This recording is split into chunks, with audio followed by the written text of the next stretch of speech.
Stable voice channel में आपका स्वागत है। आज की कहानी बहुत ही मज़ेदार कहानी है। सोने के अंडे देने वाली मुर्गी की कहानी। एक समय की बात है, जंगल की गहराइयों में एक मुर्गी रहती थी, जिसके अंडे हर दिन सोने की तरह चमकते थे। उसके अंडे गांव वालों के लिए अद्वितीय थे और उन्होंने इस मुर्गी को सोने के अंडे देने वाली कहा।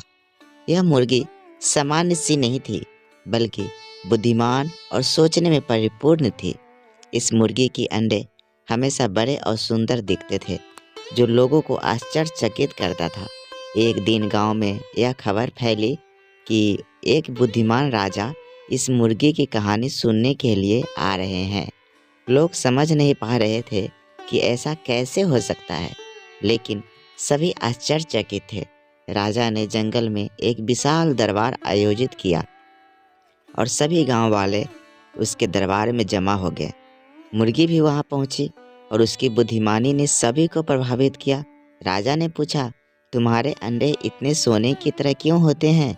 मुर्गी ने आत्मकथा सुनाई। मैं हर दिन सुबह उठते ही सुंदर और प्रेरणादायक बातें सुनती हूँ, जो मेरी बुद्धिमानी को बढ़ाती है। यह सोचकर मैं अंडे देने के लिए तैयार हो जाती हूँ। राजा ने मुर्गी की बुद्धिमानी को सराहा और उसे अपने दरबार में रखने का निर्णय किया।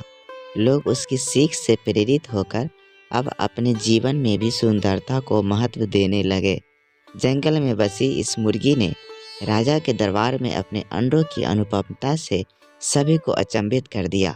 उसका यह प्रेरणादायक संदेश था कि हमें हमेशा सकारात्मक बने रहना चाहिए और सुंदर विचार करने की क्षमता रखनी चाहिए।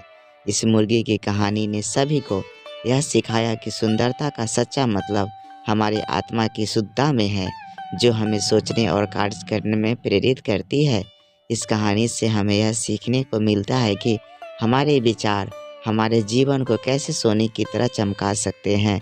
कैसा लगा यह कहानी कमेंट करके ज़रूर बताएं और इस चैनल पे नए हैं तो कृपया इसे लाइक शेयर और सब्सक्राइब कर लीजिए। Thank you.